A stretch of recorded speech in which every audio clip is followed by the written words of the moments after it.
ஒரு பொண்ண கால வச்சு இடிச்சு, எட்டி உதைச்சது தப்புன்னு இன்னைக்கு பேசுற விஜய் சேதுபதி சார், அன்னைக்கு ஒரு சபரி அந்த பார்வதிய எவ்ளோ கொடுமை பண்ணாரு.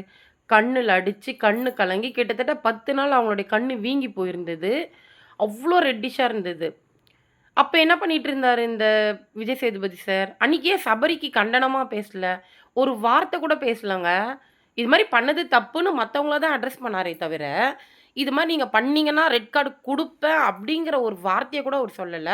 அன்னைக்கு பார்வதிக்கு நியாயம் கேட்காதவரு, இன்னைக்கு எதுக்கு சாண்ட்ராக்கு நியாயம் கேட்கிறாரு? ஏன்? சாண்ட்ரா வந்து பிரஜினோட ஒய்ஃபு. பிரஜன் வந்து விஜய் சேதுபதி சாரோட ஃப்ரெண்டுங்கிறதுனால இந்த நியாயம் வந்து சாண்ட்ராக்காக கேட்கப்படுதுங்களா? ஐய்யய்யோ! நான் எவ்ளோ பேர் பார்த்துருக்கேங்க. சாண்ட்ராவோட ஆக்டிங் வேற லெவல். தரமான சம்பவங்க.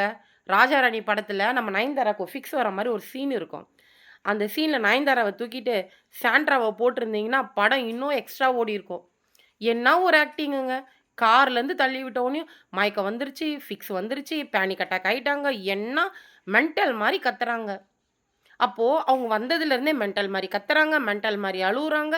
அழுது இத்தன வாரம் ஓட்டுன ஒரு சாண்ட்ராக்கு இவ்ளோ சப்போர்ட்டுக்காக பார்வதி ரெட் ரெட் கார்ட் குடுத்து அனுப்பிச்சு விட்டுட்டீங்க. அப்படிதானே?